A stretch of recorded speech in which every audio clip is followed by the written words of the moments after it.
Life in Desert Regions, Sahara and Ladakh. Today I am going to discuss this chapter, which is the last chapter of class 7th Geography. आज class 7th Geography के last chapter को मैं आपसे discuss करने जा रहा हूँ। तो अगर आप हमारे चैनल को सब्सक्राइब नहीं किए हैं तो इसे कर लें। तो आइए शुरू करते हैं। इस चैप्टर में हम क्या पढ़ने वाले हैं? We will study about the hot and cold deserts and also we will discuss about the Sahara desert and about the Ladakh. Hot और कोल्ड डेजर्ट्स क्या होते हैं, अफ्रीका के सहारा डेजर्ट के बारे में आप पढ़ेंगे। और आप लद्दाख जो भारत के कोल्ड डेजर्ट है, मैं बता दूं सहारा डेजर्ट नॉर्थ अफ्रीका में है और ये हॉट डेजर्ट है। और भारत में जो कश्मीर के नॉर्थ पार्ट में लद्दाख है, तो लद्दाख कोल्ड डेजर्ट है। तो इस चैप्टर में आप इन तीनों टॉपिक्स को देखेंगे। तो मैं हूं सुनील आनंद सर और आप देख रहे हैं आनंद सर एसएसटी पॉइंट। देखिए, जब हम डेजर्ट रीजन की बात करते हैं तो हमारे दिमाग में एक ऐसी तस्वीर उभरती है जहाँ की सिर्फ रेत और रेत ही नज़र आएगा, जहाँ कैक्टस नज़र आएंगे, जहाँ बबूल के पेड़ नज़र आएंगे, जहाँ प्रचंड गर्मी महसूस होगा। लेकिन दुनिया में कुछ ऐसे डेजर्ट्स भी होते हैं जिसको हम कोल्ड डेजर्ट कहते हैं। वहाँ इस तरह की कोई स्थितियाँ नहीं होती। वहाँ पूरे क्षेत्र जो रहता है वो बर्फ से ढका रहता है और हम उसके बारे में भी इस चैप्टर में पढ़ने वाले हैं। तो डेजर्ट कहते किसे हैं? जहाँ बहुत कम रेनफॉल होता है, वेरी लिटिल, 20 सेंटीमीटर से भी कम रेनफॉल होता है, वैसे एरिया को डेजर्ट कहते हैं। डेजर्ट्स में be defined as a region which receives very low rainfall. Population बहुत कम होती है और एक्सट्रीम टाइप का टेम्परेचर होता है। जैसे हॉट डेजर्ट में बहुत ज़्यादा गर्मी पड़ती है, कोल्ड डेजर्ट में बहुत ज़्यादा ठंडा पड़ता है। ये दो तरह के डेजर्ट्स हमें देखने को मिलता है। कोल्ड डेजर्ट्स आपको मेनली जो पर्वतीय क्षेत्र होते हैं, जैसे हिमालय पहाड़ है या फिर जो ध्रुवीय इलाका है, पोलर रीजन है, वहाँ पर कोल्ड डेजर्ट देखने को मिलता है। आइए देखते हैं सबसे पहले हॉट डेजर्ट सहारा के बारे में। सहारा है कहाँ? आइए हम इसको मैप में देखते हैं, इसके लोकेशन कहाँ है। ये देखिए मैप है। तो ये जो पार्ट है ये मेडिटेरियन सी का पार्ट है, ये इसके नॉर्थ में है। और ये जो रेड सी है ये इसके ईस्ट में है, ईस्टर्न पार्ट में है। और अटलांटिक ओशन इसके जो वेस्टर्न पार्ट है वहाँ अटलांटिक ओशन है। साउथ में एटलस माउंटेन्स और सवाना ग्रासलैंड है। ये इसकी चौहद्दी है, इसका लोकेशन है। The Sahara Desert is the largest desert in the world with an area of about 8.5 million square kilometer. It covers almost the whole of the North Africa. 8.54 million square kilometre में फैला Sahara desert north Africa में स्थित Sahara desert दुनिया का सबसे बड़ा मरुस्थल है। मैप में आपको बता चुके हैं।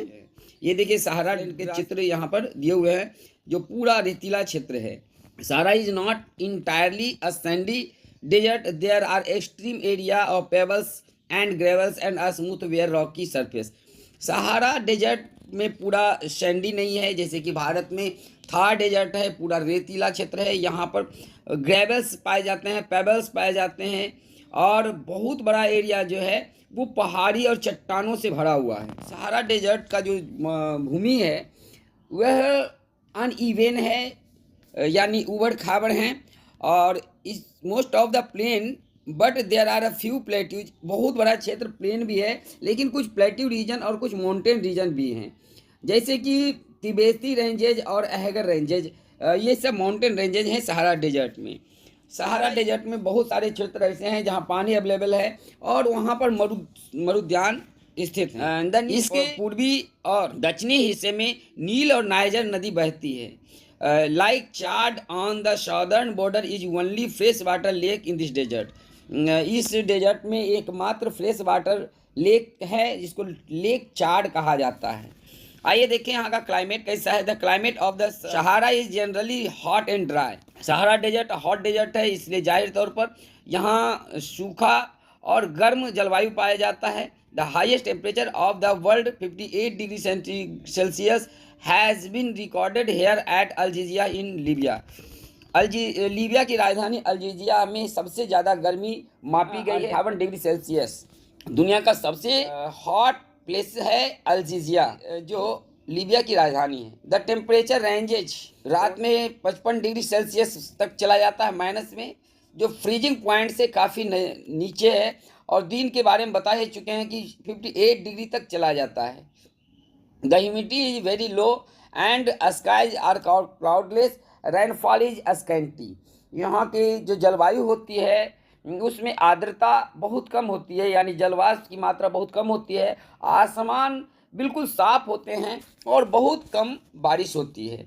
आइए देखें यहाँ के natural vegetation and wildlife क्या है। The extreme climate conditions and scanty of water do not favour luxuriant plants in the Sahara desert.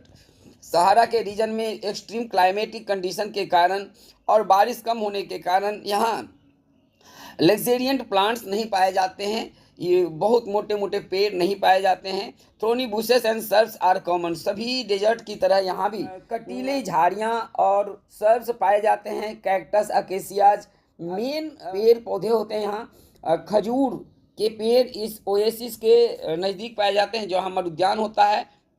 खजूर के पेड़ पाए जाते हैं।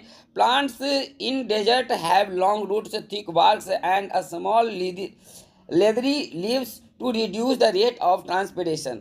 यहाँ के जो पेड़ होते हैं उसकी जड़ें काफ़ी नीचे तक चली जाती हैं, लंबी जड़ें होती हैं। इसके पत्ते काफ़ी मोटे होते हैं और वो मांसल होते हैं, उसके ऊपर कांटे होते हैं, जिससे कि ट्रांसपिरेशन कम हो पाता है, वाष्पन कम हो पाता है। तो डेजर्ट में जो जंगली जीव पाए जाते हैं उनमें antelopes, gazelles, hares, rodents, desert foxes, hyenas, snakes, lizards और कई तरह के कीट भी इस क्षेत्र में पाए जाते हैं। आइए देखते हैं ह्यूमन एक्टिविटी, यहाँ के लोगों का क्या काम धाम होता है, क्या ऑक्यूपेशन होता है, किस तरह से वे लोग अपने जीविका को चलाते हैं। Animal rearing, cultivation of crops, trading and mining are the main occupations of the people of Sahara deserts. यहाँ के सहारा डेजर्ट्स में जो लोग रहते हैं उनका मेन जो काम है वह है एनिमल रियरिंग, यानी पशुपालन मुख्य काम है। साथ साथ ये कुछ फसल भी उपजाते हैं और ट्रेड व्यापार भी करते हैं। माइनिंग से बहुत सारे लोगों को रोजी रोटी यहाँ चलती है। तो यहाँ के जो लोग होते हैं उनका मुख्य काम होता है, जो मुख्य जानवर होते हैं जिनको वो पालते हैं उनमें से ऊँट, सीप और बकरियाँ होती है। यहाँ के मुख्य जनजातियाँ जो हैं वो ट्यूगरस और वोडोइन हैं, जो नोमैडिक लाइफ जीते हैं, घुमंतु जीवन जीते हैं और अपने पानी और चारागाह भूमि के खोज में एक जगह से दूसरे जगह उनको आना जाना होते रहता है। The animals provide them milk, meat and hides. Many of the pastoral people of Sahara no longer lead nomadic lives and have now settled down. तो यहाँ के लोग जो पशुपालन करते हैं उसका मेन उद्देश्य होता है मिल्क को हासिल करना, उनके मीट और चमड़े, इन सब के लिए वे लोग एनिमल्स को पालते हैं। हालांकि अब सहारा डेजर्ट में रहने वाले लोग भी जो पहले नोमैडिक लाइफ जीते थे अब वो सेटल्ड लाइफ जीने लगे हैं। जिस तरह से विकास होता है, विकास का असर सभी जगह देखने को मिलता है। यहाँ के लोगों में भी विकास का असर देखने का मिल रहा है और वे अब अपना घुमंतु जीवन को छोड़ करके सेटल्ड लाइफ जीना शुरू कर दिए हैं। Cultivation of crops, cultivation of crops is practised in Nile valley in Egypt and in oasis cereals as wheat, maize, barley and millets are grown. नील नदी के किनारे यहाँ के लोग खेती भी करते हैं।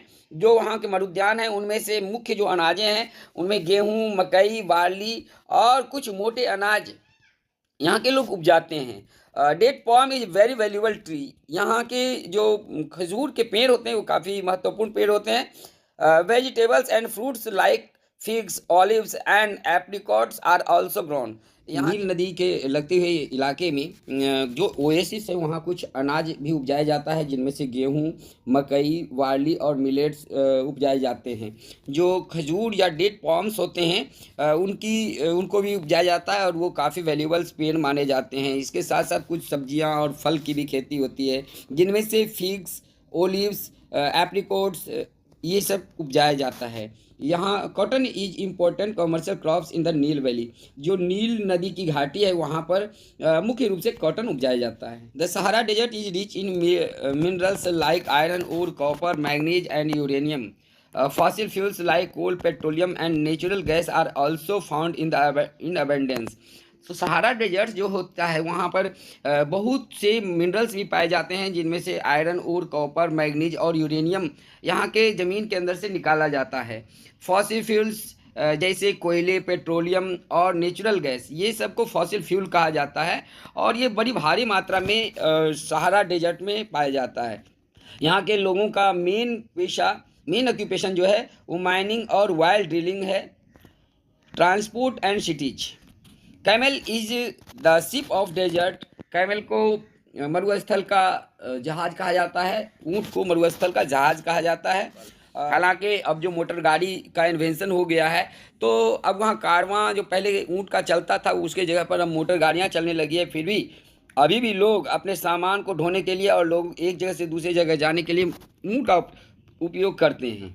Many parts of the Sahara are now connected by air. Sahara के कई क्षेत्र हैं जो एयर सुविधा से भी जुड़ गए हैं। In Egypt, the Nile and its canals provide good inland waterways. Cairo, the capital of Egypt, is the largest city in the Sahara.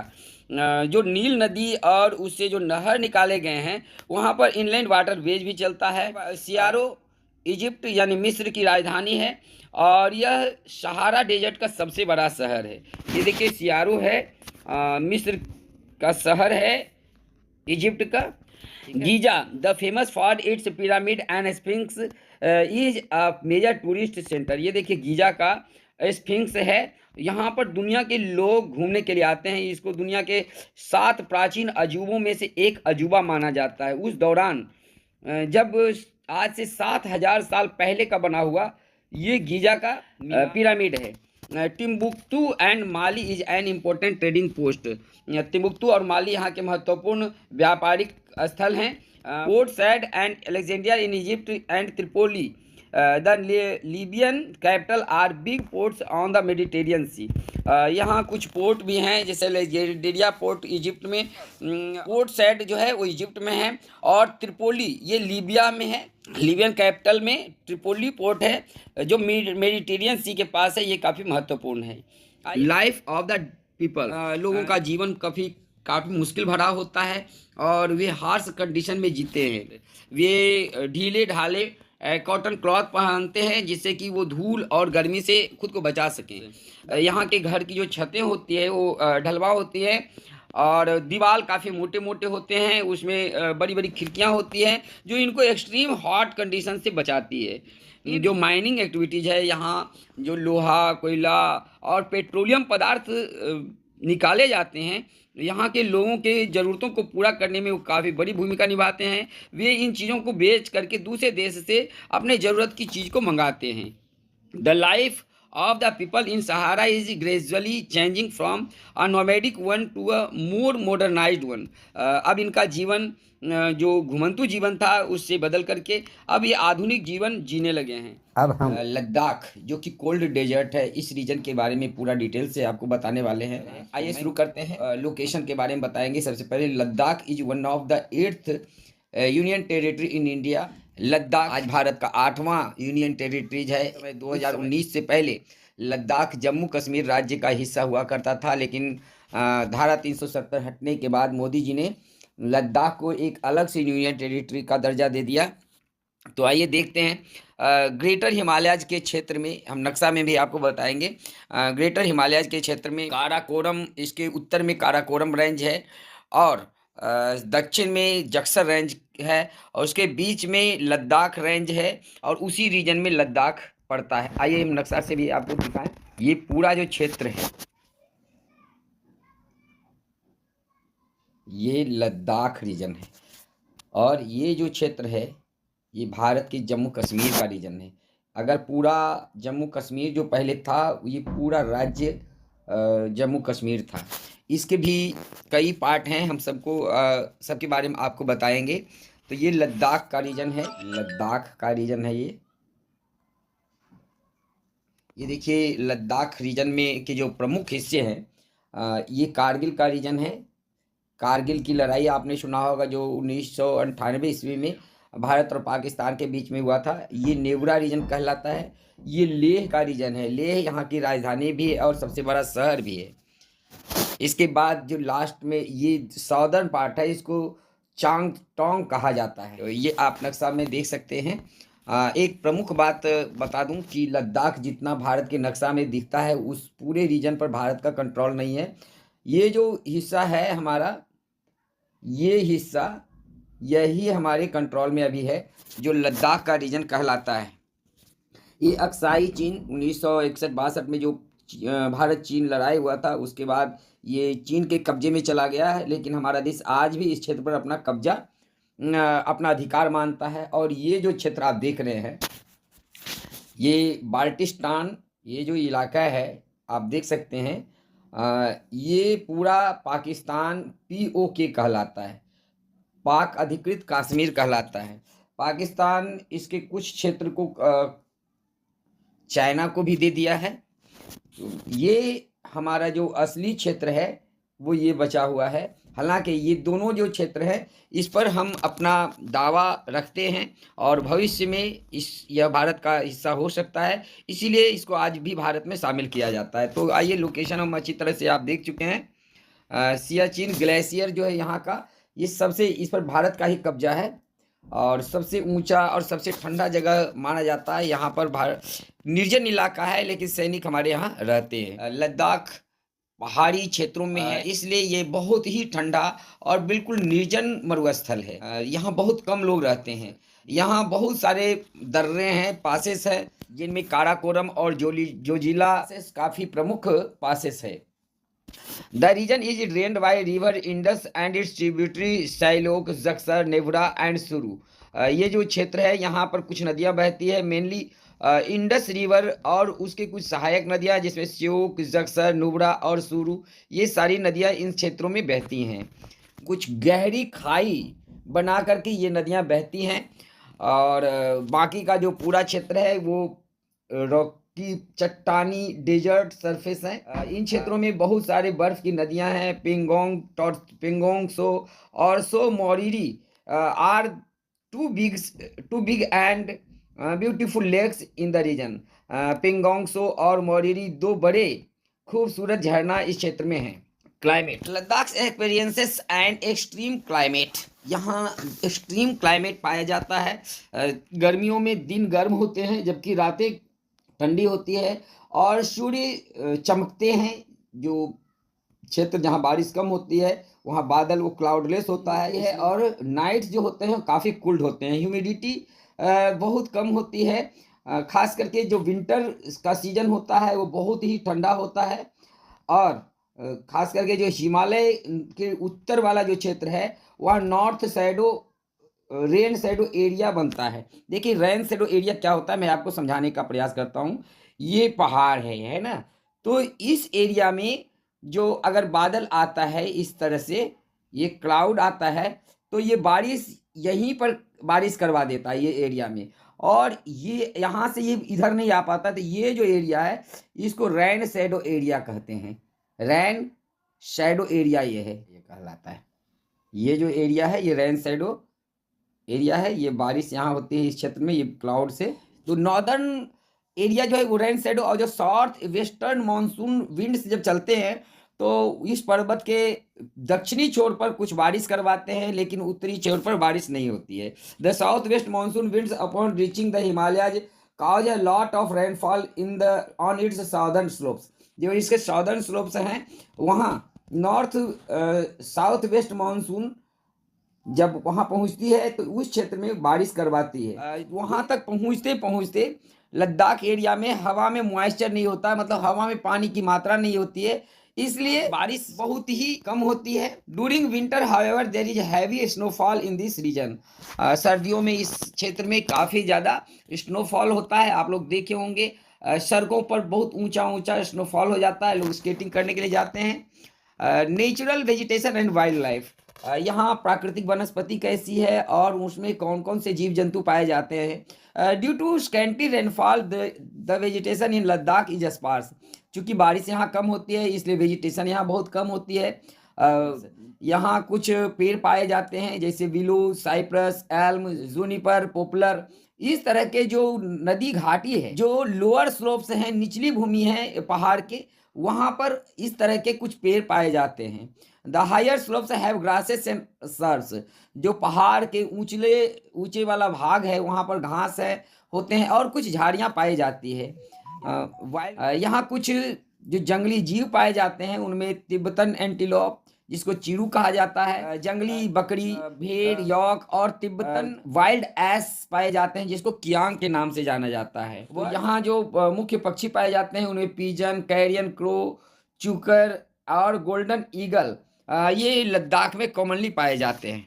यहाँ ह्यूमन एक्टिविटीज क्या होता है, लोग कौन कौन से काम करते हैं। Animal rearing, agriculture and tourism are the main occupations of the people of Ladakh. यहाँ के लोगों के जो मेन ऑक्यूपेशन है उनमें एग्रीकल्चर, टूरिज्म और एनिमल रियरिंग है। यॉक, गोट्स और सिप, ये सब पहाड़ी क्षेत्रों में पाला जाता है, क्योंकि वहाँ पर उनके लिए पोस्चर यानी चारागाह भूमि मिलता है। यहाँ यॉक नामक एक प्रमुख जानवर पाया जाता है जो जिससे दूध, ऊन और उनके बाल पाए जाते हैं, उनके बाल से ऊन बनाया जाता है। Sheep and goats are mainly reared for milk, meat and वुल।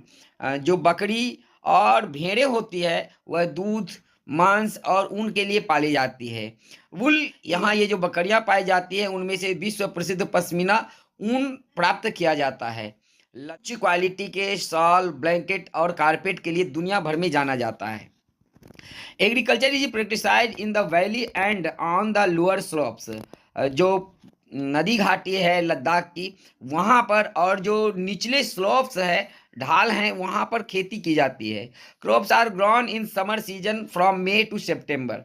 यहाँ गर्मियों में मई से सितंबर के बीच में कुछ फसलें उपजाई जाती है। When the temperature is comparatively high, खास करके जब वहाँ टेम्परेचर ज़्यादा होता है, ज़्यादा का मतलब बहुत ज़्यादा नहीं होता, बिहार की तरह नहीं होता, लेकिन टेम्परेचर गर्मियों में जब ज़्यादा पड़ता है तो यहाँ कुछ फसलें उपजाई जाती हैं, जिनमें गेहूँ, जौ यानी बार्ली, वेजिटेबल और फ्रूट्स जैसे apples, apricot, walnut and grapes, ये सभी फल फूल यहाँ उपजाए जाते हैं।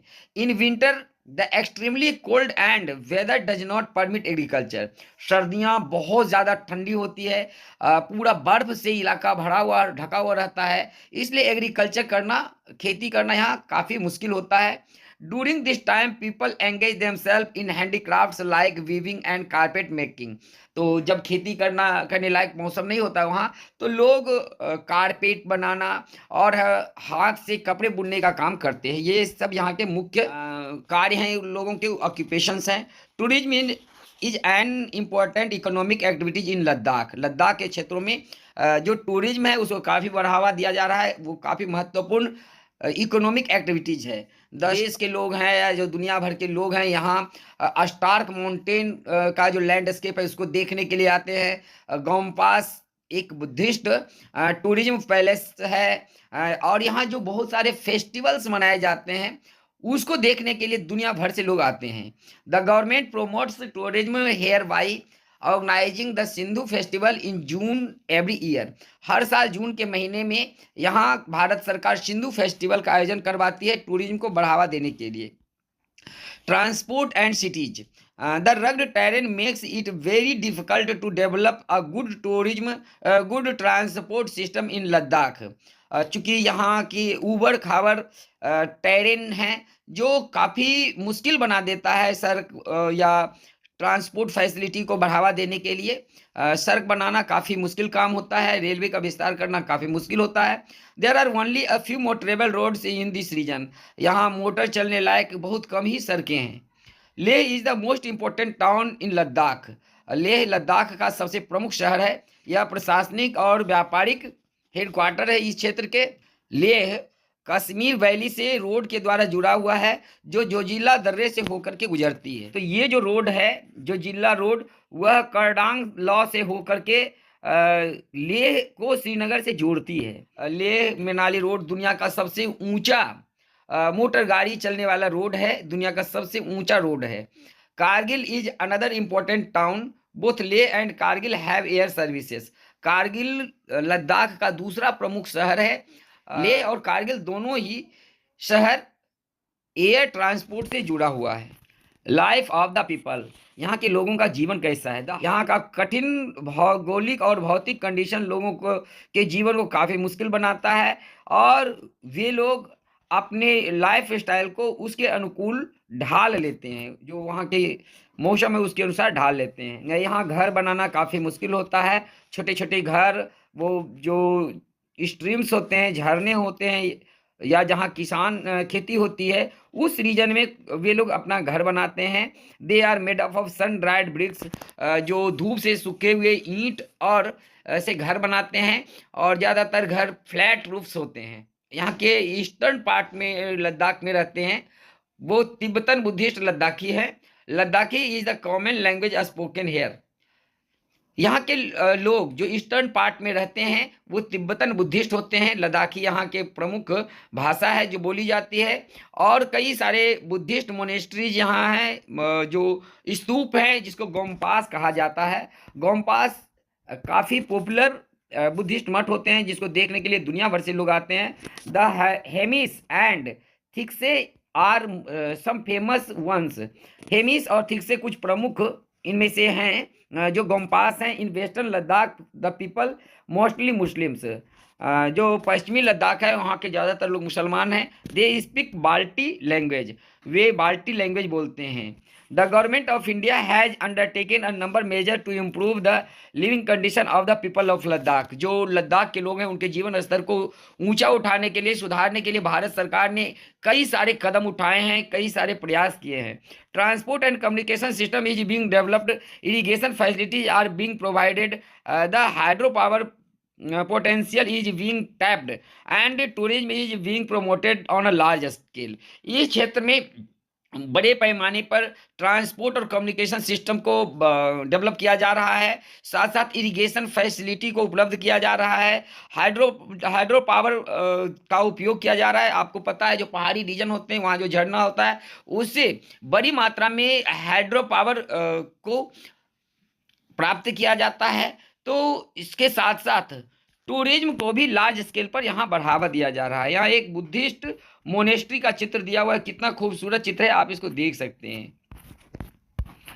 तो इसी के साथ आज का ये टॉपिक लद्दाख का समाप्त होता है, और आपका ये चैप्टर भी समाप्त होता है। अगर इस चैप्टर से संबंधित कोई भी क्वेश्चन आपके मन में हो, अगर कोई टॉपिक, कोई बिंदु समझ में नहीं आया तो आप कमेंट बॉक्स में पूछ सकते हैं, हम आपके हर सवाल का जवाब देते हैं। Thanks for watching.